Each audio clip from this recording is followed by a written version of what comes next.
Assalamualaikum warahmatullahi wabarakatuh. Hari ini kita masuk ke pertemuan yang ke-9 dari mata kuliah Cyber Culture. Kali ini kita akan membahas topik yang sangat relevan dalam kehidupan kita sehari-hari, yaitu cyberpolitik dan aktivisme digital. Coba kalau kalian perhatikan, setiap kali kita membuka media sosial kita, pasti aja ada yang namanya isu politik, baik ajakan sosial ataupun debat antar kelompok tertentu.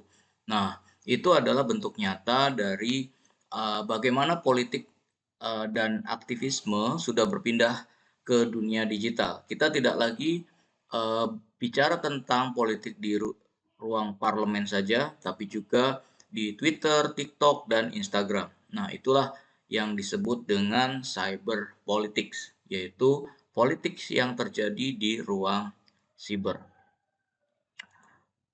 Baik, mari kita lihat tujuan dari pembelajaran ini, yaitu ada tiga hal yang harus kita pahami bersama. Yang pertama, yaitu mengenali apa itu yang namanya cyber politics, bagaimana teknologi digital mengubah cara berpolitik.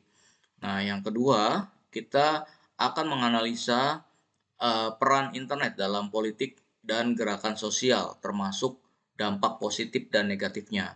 Dan yang ketiga, kita akan mengenali ancaman uh, propaganda digital dan buzzer ya yang ditimbulkan. Nanti itu yang ekses lainnya ada seperti hoax dan lainnya.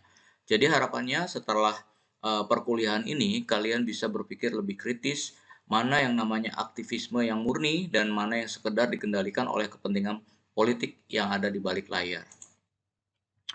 Oke, sekarang kita bahas dulu konsep dasarnya. Apa itu yang dinamakan cyber politics? Secara sederhana, cyber politics itu adalah penggunaan teknologi digital untuk kegiatan politik. Kegiatannya bisa bermacam-macam, seperti kampanye online, kemudian e-government, sampai diplomasi digital antar negara.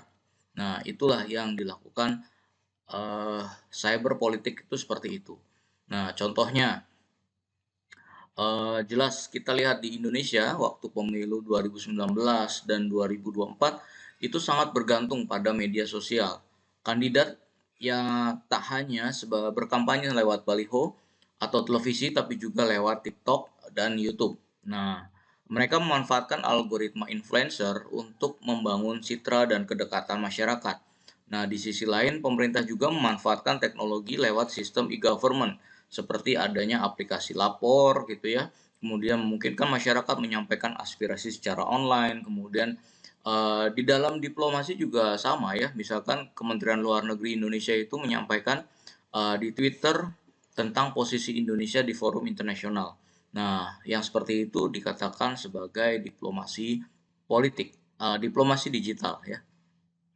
Jadi politik uh, saat ini itu sudah meluas yang tadinya di dunia nyata sekarang ada di dunia maya. Setiap postingan bisa menjadi pernyataan politik dan setiap warganet itu bisa menjadi aktor politik yang baru.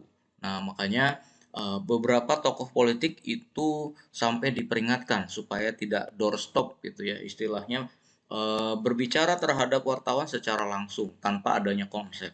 Nah, karena dikhawatirkan bisa digoreng macam-macam. Nah, itu seperti itu. Oke, selanjutnya kita akan masuk ke konsep demokrasi digital. Jadi dengan adanya internet, partisipasi masyarakat dalam politik itu jauh lebih mudah gitu ya. Kalian bisa menandatangani petisi online, memberikan pendapat lewat forum publik, atau bahkan ikut e-voting yang terjadi di beberapa pilkades. Nah, seperti saat ini banyak kan anak-anak SMA ikut voting untuk tangguhkannya TKA atau mungkin tidak jadinya TKA. TKA itu tes yang digagas oleh Menteri Pendidikan Dasar ya. Nah, eh, jadi sekarang itu dalam hal berpendapat itu sampai menggunakan ruang-ruang digital ya. Jadi dari sini semua proses demokrasi itu jadi lebih terbuka dan transparan. Itu seharusnya ya. Tapi tentu demokrasi digital juga punya syarat. Nah, syarat ini yang sangat berat ya. Sangat berat sekali yang belum nyampe sebenarnya di negara kita. Apa itu syaratnya? Syaratnya adalah literasi digital. Literasi digital itu pengetahuan tentang informasi, pengetahuan tentang validasi informasi dan sebagainya. Nah, di masyarakat kita itu masih tidak bisa membedakan mana informasi yang benar dan mana yang hoax. Maka partisipasi digital itu justru bisa disalahgunakan. Jadi partisipasi itu penting, tapi partisipasi yang cerdas itu jauh lebih penting gitu ya. Nah, sekarang kita masuk ke aktivisme digital. Nah, aktivisme digital adalah gerakan bentuk baru dari gerakan sosial yang lahir dan berkembang melalui internet. Nah, seperti kalian pernah dengar ya, ada banyak hashtag kayak misalkan hashtag #MeToo, kemudian ada tolak Omnibus Law, kemudian ada Save KPK, kemudian reformasi di korupsi dan lain-lain. Nah, atau yang kemarin tuh ya banyak lah ya. Coba kalian ingat-ingat apa aja hashtag yang pernah warawiri di beranda kalian. Ya, gerakan-gerakan ini awalnya hanya postingan, tapi bisa memobilisasi ribuan orang untuk turun ke jalan atau menekan kebijakan pemerintah. Nah, keunggulan aktivisme digital ini adalah kecepatannya. Satu cuitan itu bisa memicu perubahan besar. Namun kekurangannya juga jelas ya. Banyak gerakan-gerakan yang cepat viral dan kemudian cepat hilang. Nah, gerakan-gerakan model seperti ini namanya clicktivism. Clicktivism ya gerakan cuma klik doang, terusnya sisanya hilang gitu ya. Nah, aktivisme ini tidak hanya dengan satu klik dan tidak berkelanjutan. Disinilah peran generasi muda ya dibutuhkan ya, bagaimana mengubah semangat digital itu menjadi aksi aksi nyata yang konsisten. Nah, namun dunia digital itu tidak selalu indah, ada banyak sisi gelapnya juga.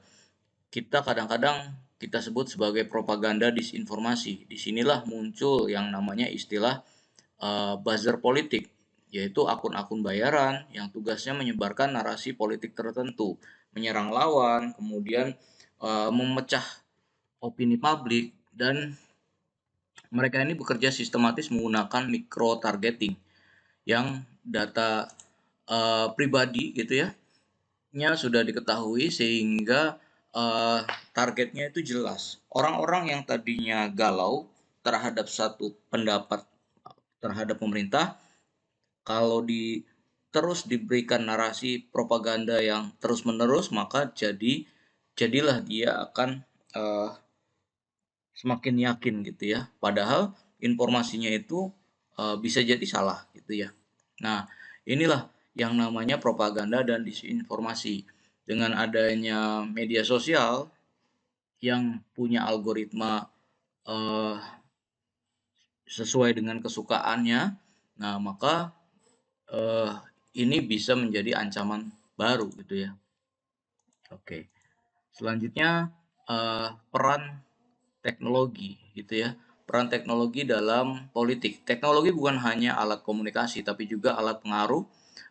Media sosial itu digunakan untuk membangun citra. Jadi ada juga big data untuk analisis perilaku pemilih. Nah, bayangkan kalau misalkan isinya di dalam dunia sosial itu adalah isinya AI dan bot gitu ya. Nah, yang menyabarkan informasi politik. Kadang-kadang kita sampai bertengkar tapi sama bot gitu ya, bukan sama orang. Nah, itu tuh hanya bot army yang merupakan akun otomatis yang menyebarkan informasi. Jadi hanya robot-robot saja yang bisa digunakan untuk membuat trending topik gitu ya. It's oke. Okay. Nah, Eee, pertanyaan selanjutnya adalah, apakah media sosial itu memperkuat atau melemahkan demokrasi? Nah, itulah pertanyaan yang harus kita coba cari gitu ya.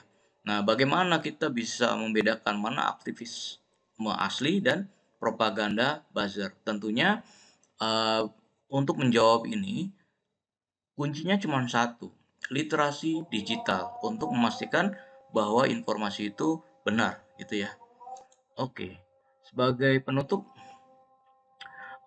Jadi cyberpolitik itu mengubah dinamika politik modern gitu ya. Kemudian aktivitas digital memberi ruang baru bagi partisipasi masyarakat, namun juga menimbulkan tantangan etika, hoax, dan polarisasi.